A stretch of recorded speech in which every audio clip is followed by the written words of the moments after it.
Hi guys, सो आज के session में हम कवर करने वाले हैं ऐसा टॉपिक जिसकी बहुत ज्यादा डिमांड हो रही है आजकल मार्केट में, और वो है एसएपी, एक्सेल और पावर बीआई का कॉम्बिनेशन। सो आज हम समझेंगे किस तरीके से हम एसएपी से डेटा को एक्सट्रैक्ट करते हैं, एक्सट्रैक्ट करने के बाद उसके बाद किस तरीके से डेटा को ट्रांसफॉर्म किया जाता है, पावर बीआई में लोड किया जाता है और लोड करने के बाद उसे विजुअलाइज किया जाता है। तो मैं आपको तीनों सॉफ्टवेयर दिखाने वाला हूं, किस तरीके से डेटा निकलेगा, फ्लो होगा, लोड होगा, विजुअलाइज होगा, वो सारा दिखाने वाला हूं।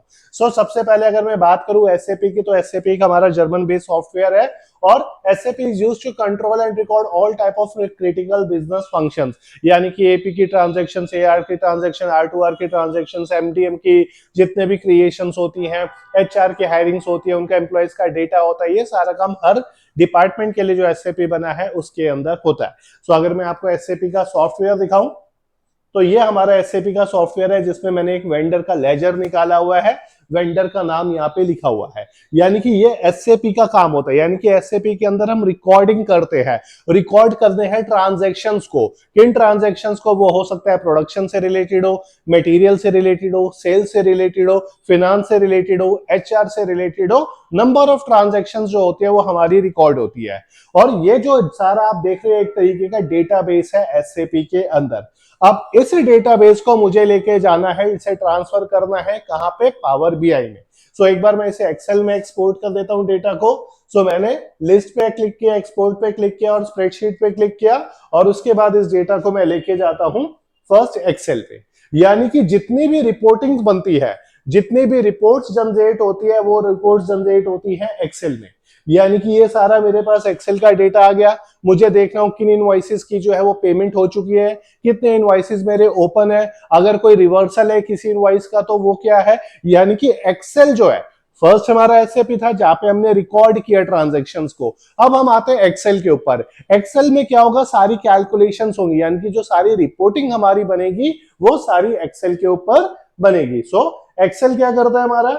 एक्सेल इज यूज्ड, तो अगर मैं एक्सेल में जाऊं, Excel is used to store, analyze and report on large amount of data, यानी कि when we have a large amount of data, उसकी हमें reconciliations बनानी है, वो सारा काम जो है वो Excel पे होता है। जैसे अभी हमने SAP से डेटा को Excel में पुल किया।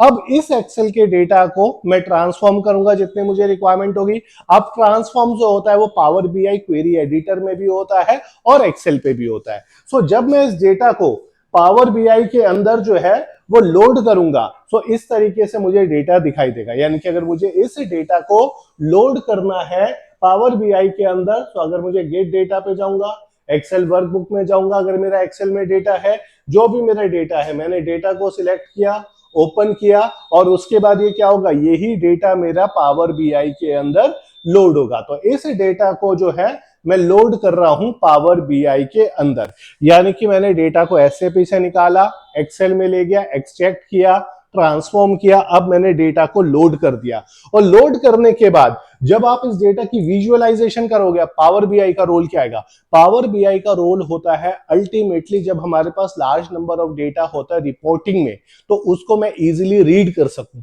उसको मैं इजीली अंडरस्टैंड कर सकूं। कितने हमारी इनवॉइसेस मटेरियल की थी, कितने अमाउंट जो था इनवॉइसेस का वो सर्विस का था, कितनी ओवरऑल अमाउंट जो है हमारी पेमेंट निकल चुकी है। जब मैं विजुअलाइज करूंगा डेटा को, यहां पर जाकर यहां पे सारा आपको विजुअलाइजेशन दिखाई देगा कि अगर मुझे देखना हो कि कितना अमाउंट जो है हम ट्रांजैक्शन कर चुके हैं, ये जो आप देख रहे हो ये अमाउंट आ गया यहाँ पे। सारी जो विजुअलाइजेशन है वो आपको यहाँ पर दिखाई देगी। जब आप पूरा ओवरऑल डेटा को विजुअलाइज करवाओगे तो डेटा कुछ आपको इस तरीके का दिखाई देगा। ये वेंडर का डेटा है जो मैंने बनाया है। ओवरऑल जो अगर आप देखोगे 988 के की ट्रांजैक्शन हुई है, 21 जो है उसके अंदर अलग अलग इनवॉइसेस और पेमेंट है, जिसका आप यहाँ पे स्क्रीनशॉट देख रहे हो। काउंट वाइज, परसेंटेज वाइज हमने डेटा निकाला हुआ है। यहाँ पे हमने बताया हुआ है कितनी पेमेंट 6.2 मिलियन की निकली है, कितने डेबिट नोट है और कितने इनवॉइसेस है। यानी कि अब मुझे क्लियर कट यहाँ से ये पता चल रहा है कि हुआ क्या है। और यही अगर मैं एक्सेल में देखूं अपने डेटा को, तो मुझे यहां से नहीं पता चलेगा।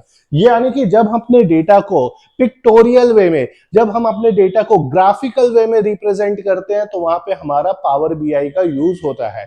अब एक आपके माइंड में एक और क्वेश्चन आएगा, ये काम तो हम एक्सेल पे भी कर सकते हैं, लेकिन जब आपका डेटा पीडीएफ में हो, जब आपका डेटा सीएसवी में हो, जब आपका डेटा एक्सेल में हो, अगर मेरे पास 3 अलग अलग फाइल है तो क्या होगा, एक्सेल तो ये काम कर नहीं पाएगा। सो वहां पे यूज होगा इस पावर बीआई का। और पावर बीआई इतना पावरफुल टूल है जो है आजकल हर कंपनी के अंदर है, जिसकी डिमांड जो है आजकल हर कंपनी जो है पावर बीआई मांग रही है। सो अगर आपको ये तीनों का कॉम्बो सीखना चाहते हो तो आज ही आपको यहाँ पे ज्वाइन करना पड़ेगा। हम सारी रिपोर्ट्स एसएपी से पुल करके creditor report, data report, cost centre report, bank reconciliation, ये सब vendor statement, customer ageing report, vendor ageing report, ये सारी रिपोर्ट्स जो होंगी ये हम एसएपी से पुल करके इसे पावर बीआई के अंदर ले जाएंगे। सो ये था तीनों के अंदर डिफरेंस। एसएपी जहां पे रिकॉर्डिंग हो रही है, एक्सेल जहां पे रिपोर्टिंग हो रही है, और इस रिपोर्टिंग को जब हम विजुअलाइज कर रहे हैं ग्राफिकल वे में, पिक्टोरियल वे में, सो वहां पे पावर बीआई का यूज हो रहा है। अब पावर बीआई के अंदर भी क्या होते हैं, फॉर्मुलेज लगते हैं जिसे कहते हैं DAX, detailed analysis expression. Power BI के अंदर भी डेटा क्लीन होता है, डेटा ट्रांसफॉर्म होता है, जहां पे पावर क्वेरी एडिटर का यूज होता है। सो मल्टीपल चीजें हैं जहां पे आप पावर बीआई को यूज कर सकते हो। आप रिलेशन बना सकते हो, आप वी लुकअप भी यहाँ लगा सकते हो, आप पाइवट टेबल्स लगा सकते हो, आप जो है जितने फॉर्मुलेस मेजर्स बनाओगे वो डेक्स के अंदर बनेंगे। सो ये सारी जो चीजें यूज होंगी हमारी, वो सारी चीजें जो है हमारे इस पावर बीआई के अंदर अलग अलग टैब के अंदर जो है वो यूज होने वाली। सो जल्दी मिलेंगे नेक्स्ट क्लास में। ज्वाइन करने के लिए नीचे दिए गए नंबर पे कनेक्ट करिए। Thank you.